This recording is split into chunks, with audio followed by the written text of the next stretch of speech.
Hey guys, here is a long-awaited guitar tutorial. I get requests for guitar tutorials all the time, and this one is based on a post a friend of mine put on Facebook. He said that he believed rhythm guitar is becoming a lost art. And I don't necessarily think that's true. If you turn on the radio, almost every song you hear has rhythm guitar.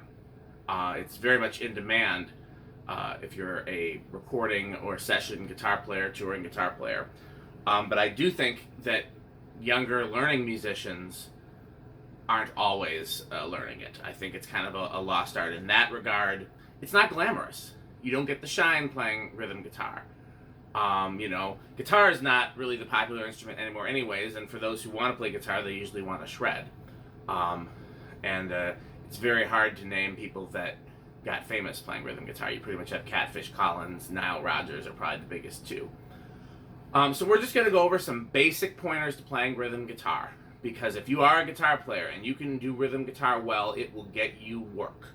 I have gotten tours and sessions. I've gotten hired for them instead of musicians, the guitar players that could play circles around me, play all kinds of things I couldn't play, because I played the right rhythm part at the right time. They're in many ways better musicians than me, but I did the thing, and it was a thing that they could have done because it's not hard to do, but it's just, they didn't do it, and so I got hired. And so I want to encourage anybody, a tasteful rhythm part will get you hired. So again, let's talk about the basics. You see I've got a Fender Stratocaster here. And you usually don't see a Strat in my videos, but here it's by design, because the first important part of playing rhythm guitar is having the right sound and the right tone for rhythm guitar. It's got to fit. It's got to sound right in the mix.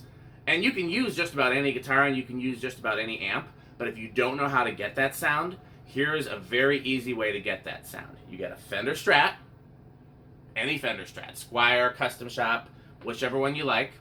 Use it on any pickup position besides the bridge. Not the bridge, but any of the other four positions are fine. My personal favorite is neck and middle together.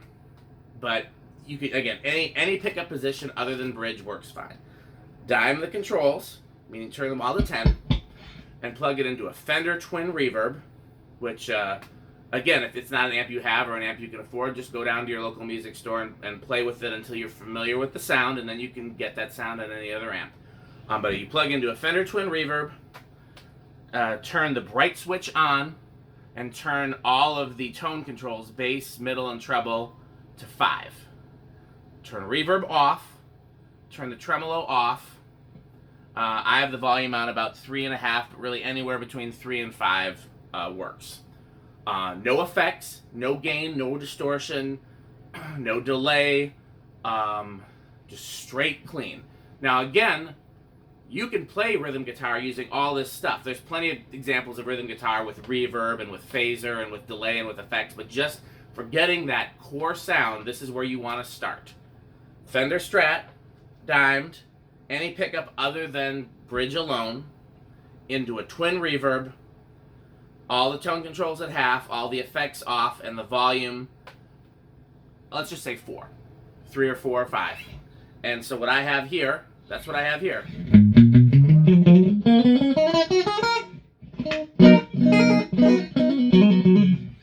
Strings, you want the lightest gauge of strings that will not break or go out of tune when you play. Like blues guys and guys that are doing a lot of bending, they want heavier strings, they want thicker tone. But for rhythm playing, you don't need that, and sometimes it's a hindrance. What you want is the thinnest gauge that doesn't go out of tune when you play and doesn't break when you play. For me, that's 10s. And you want to pick, it's not too floppy and not too thick, right in the middle of what's comfortable. Okay, so the next thing that you want to think about is rhythm guitar is almost never playing all 6 strings at the same time. I know a lot of people like to think about either playing open chords or bar chords.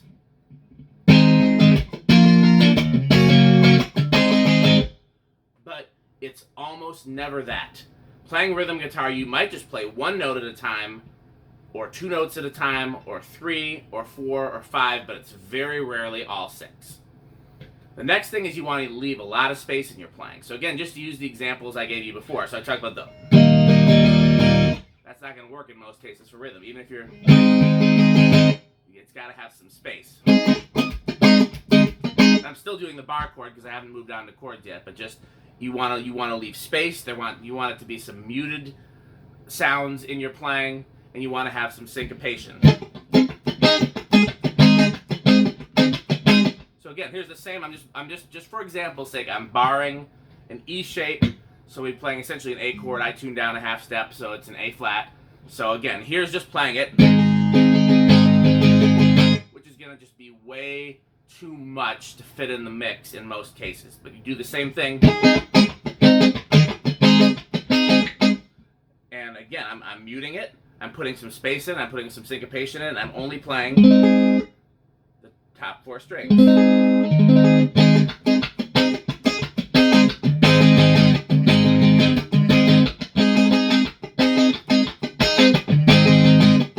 hear the difference?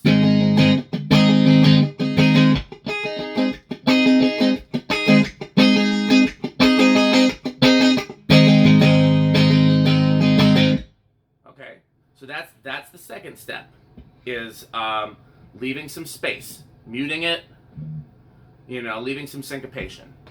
Okay, so I used the bar chord as an example, just to have an example, but it's very rare you're gonna play full bar chords playing rhythm.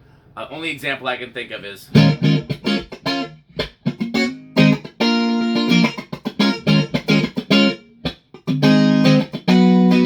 Even then, I'm not playing. I could play the full chords.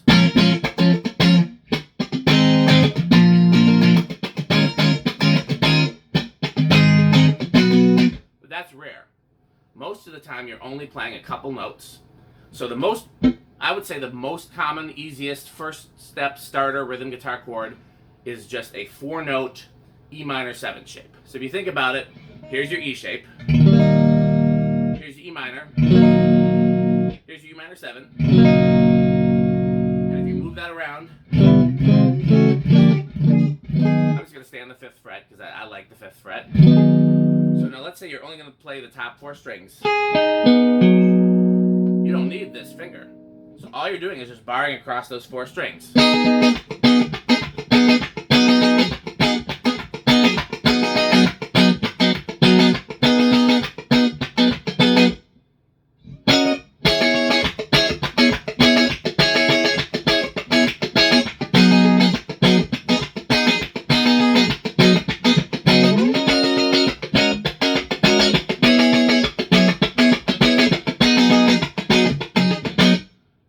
Back and forth between muting with my palm and muting with the fingers I'm not using. There's no wrong way to mute. There's no right or wrong way to mute. It's whatever is most comfortable for you. But it is important to mute the spaces. That's part of it. The chuck, as they would call it, especially if you're using a wah-wah, they would call that the chuck. That's a very important part of it. Because you're not just doing... You're doing...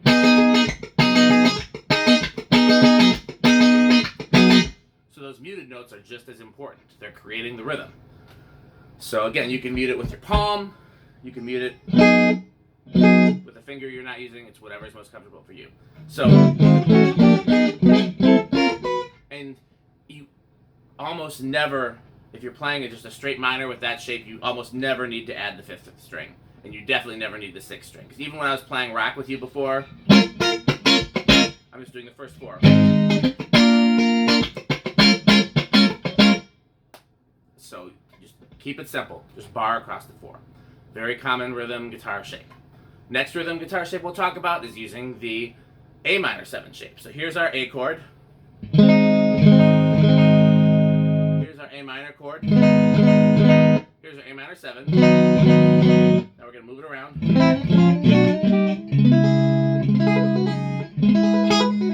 Okay, so we've got the A minor 7 shape.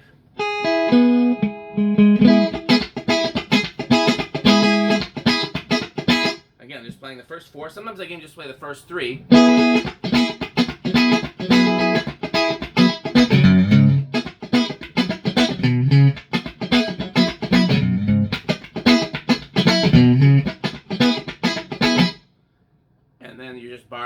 across, and you're just adding that finger. And then it's very common in funk.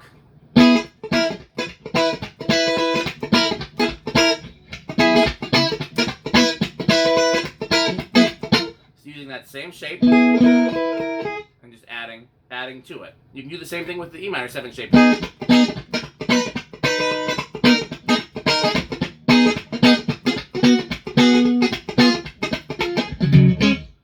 So again, you're taking a very simple shape and just adding to it. I'd say the next most popular chord shape for playing rhythm guitar is what I would call the James Brown chord. It's a minor 9 chord. Taking that same one, you're barring across, first 3, adding the 4th string, and this is an example where you aren't playing the 5th string because that's your root there.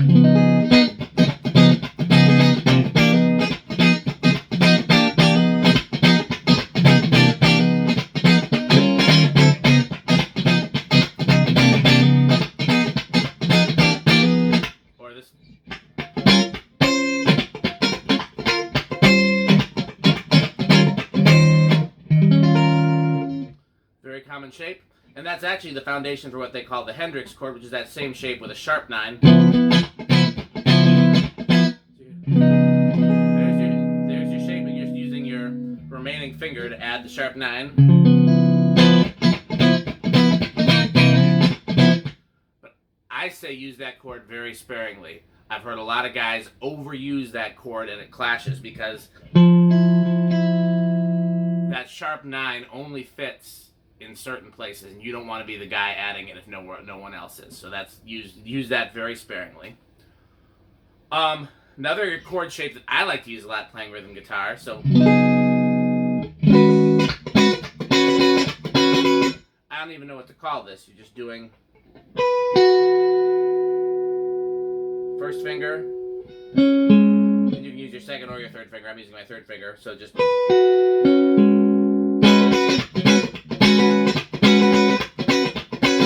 So that back and forth with the James Brown chord is flashlight. Actually, the flashlight's in C, so it'll be.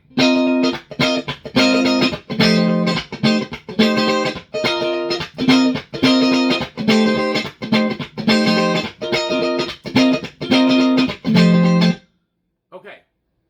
Remember, those are all examples using 4 or 5 notes. Remember, I told you sometimes it can just be 1 or 2. An example that always comes to mind for me for a 1-note rhythm part is Bob Marley's Could You Be Loved. And I might be remembering the rhythm of this a little bit wrong. It's just 3 notes, but not at the same time. It's 1 note at a time.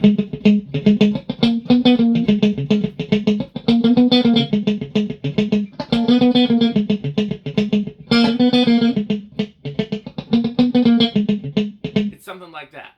And it's important to know, rhythm guitar does not have to be chords, does not have to be more than 1 note at a time. There's some great rhythm guitar parts that are just 1 note.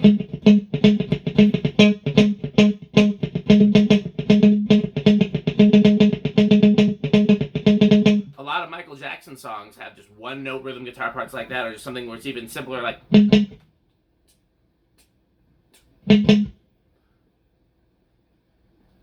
That's still a rhythm guitar part, or.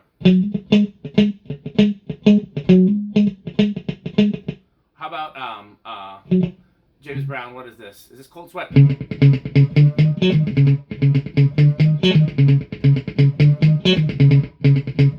It's not Cold Sweat. What is it? Give It Up and Turn 'Em Loose?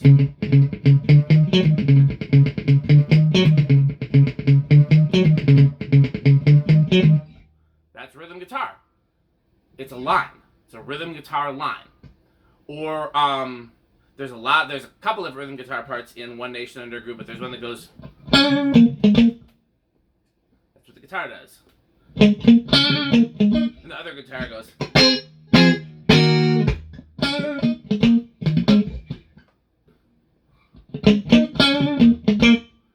So it's a line, it's a muted line, it's a rhythmic line. So, and then I told you it can be 2 notes. One of my favorite examples, and I'm not playing any of these in the right key.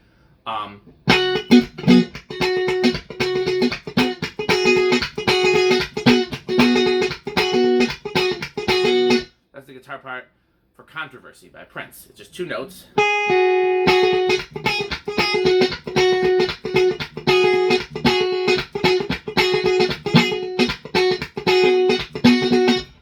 And remember I told you how I've gotten gigs over musicians that were much better than me because I played the right thing. One time that I specifically remember getting hired, I was just playing octaves the whole night because I didn't know the music. And I was just doing...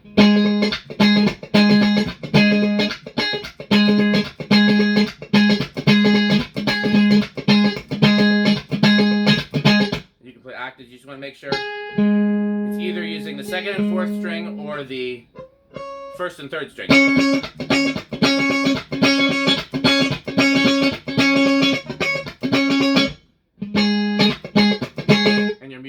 Strings.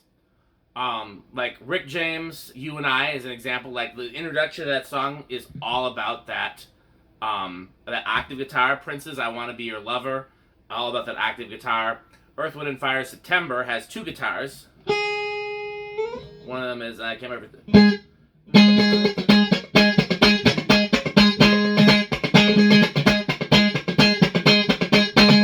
One is just octaves and the other one is...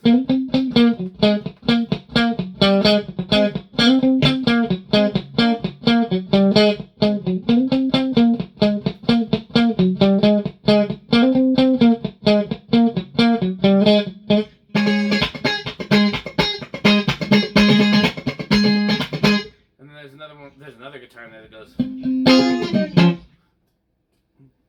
something like that. It's all simple.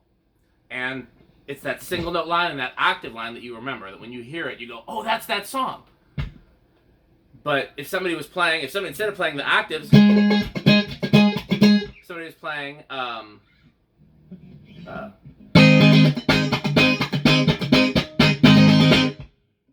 it wouldn't sound like the song. So that's why playing rhythm is about playing the right stuff and not extra stuff. Or even like the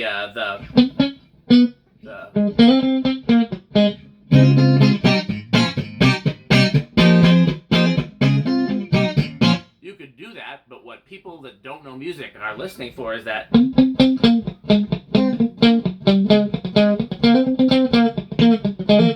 get the idea. So I think that about covers my basics for rhythm guitar. So just to go over them again, you want a bright, clean, Fender-y sound. Again, there's other sounds are fine. I'm not saying that it has to be the sound, but that should be the starting place for rhythm guitar because the pioneers of rhythm guitar, Catfish Collins, Nile Rodgers, so many others, started with a sound like that. So that's what modern rhythm guitar is modeled after. So again, a good starting place if you don't know how to get that sound, Stratocaster. You can use any pickups.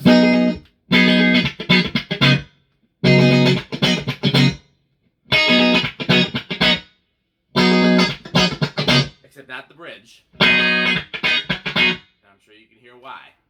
Dimed, 555, 5555, reverb off, tremolo off. That's a great starting place. That's your first thing. Oh, another thing I forgot to mention, strings. You want the lightest gauge of strings that will not break or go out of tune when you play. Like blues guys and guys that are doing a lot of bending, they want heavier strings, they want thicker tone. But for rhythm playing, you don't need that, and sometimes it's a hindrance. What you want is the thinnest gauge that doesn't go out of tune when you play and doesn't break when you play. For me, that's 10s. And you want a pick that's not too floppy and not too thick. You know, right in the middle of what's comfortable. And you want to play with space. You don't want to play all the strings. Basic shapes are okay. Play the parts to the song. If it's a song that doesn't have a guitar player and you're adding it, it has to fit the song, but it doesn't have to match. You don't have to play what the keyboards and bass are doing chord for chord, but it can't clash with it. But a lot of times it shouldn't be the same thing either, otherwise it's too much on top of each other. Another thing, if a song doesn't have a rhythm guitar part, double the bass. A lot of famous songs, that's what the rhythm guitar does, like...